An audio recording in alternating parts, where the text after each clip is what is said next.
तो चलिए आपको दिखाने वाले हैं बिहार का पहला इंटरनेशनल स्टेडियम जो गया में बनकर तैयार हो चुका है, राजगीर में शायद बना है। तो चलिए आप लोगों को वही दिखाएंगे कैसा बना है। बहुत ही बेहतरीन बना हुआ है, तो आप लोगों को पूरा दिखाने वाले हैं, डिटेल वीडियो रहने वाला है। देखिए यहाँ पे 35 से 40 हज़ार दर्शक एक साथ मैच का एंजॉय ले सकते हैं। तो देखिए अब बिहार में भी होगा IPL। बिहार से लोग बाहर IPL देखने जाते थे, अब बिहार में भी होगा IPL।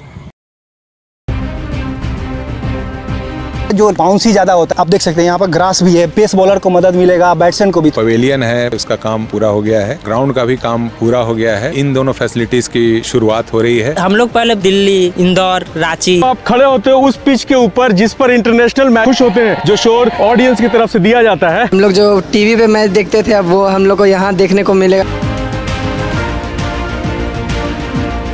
हम बता रहे हैं भाई साहब, इसका इंतजार लोग इतना को काफी हाईटेक वाला फील होने वाला है, क्योंकि ये पूरा का पूरा क्रिकेट स्टेडियम टेक्नोलॉजी और इंफ्रास्ट्रक्चर का मिश्रण आपको यहाँ पर देखने के लिए मिलने वाला है। इसकी तुलना विदेशों से की जा रही है। तो यहाँ से देख सकते हैं क्रिकेट स्टेडियम, अपने बिहार के क्रिकेट स्टेडियम में खड़ा हूँ। बहुत ही जल्द यहाँ पर IPL और इंटरनेशनल क्रिकेट जैसे मैचेस भी खेले जाने हैं और अंतर्राष्ट्रीय लेवल के क्रिकेट स्टेडियम तैयार किया गया है। BCCI के मापदंडों पर यह मैदान खरा उतर रहा है और यहाँ पर न सिर्फ नेशनल बल्कि इंटरनेशनल मैचेस भी खेले जाएंगे। इसका जो मेन पवेलियन है उसमें 5 फ्लोर बनाए गए हैं, जो कि 14,295 स्क्वायर फीट में बना हुआ है। यहाँ से आप वहाँ पर देखेंगे तो पिच बनाई गई है। चलिए पिच के पास भी आपको लेके चलते हैं। बिहार में पहले क्या होता था, जो क्रिकेट प्रेमी थे और जो खिलाड़ी थे उन लोगों को प्रशिक्षण के लिए बाहर जाना पड़ता था, लेकिन अब प्रशिक्षण के लिए आपको बाहर जाने की जरूरत नहीं होगी। सबसे बड़ी बात है ना कि ये पूरा का पूरा राजगीर खेल परिसर, जिसको स्पोर्ट्स कॉम्प्लेक्स कहा जाता है, ये राजगीर खेल परिसर में आपको हॉकी का ग्राउंड, फुटबॉल का ग्राउंड, यहाँ पर रग्बी का ग्राउंड और यहाँ पर क्रिकेट का ग्राउंड के साथ साथ स्विमिंग पूल के साथ साथ सभी स्पोर्ट्स यहाँ पर मौजूद है। और ये ऐतिहासिक पिच जिस पर कभी इंटरनेशनल मैच भी खेला जाएगा, मतलब एक अलग लेवल की खुशी होती है यार जब आप खड़े होते हो उस पिच के ऊपर जिस पर इंटरनेशनल मैचेस होंगे, वो भी अपने बिहार में। चारों तरफ से पवेलियन आप देख सकते हैं। इसी पवेलियन में दर्शक बैठेंगे और देख करके मजा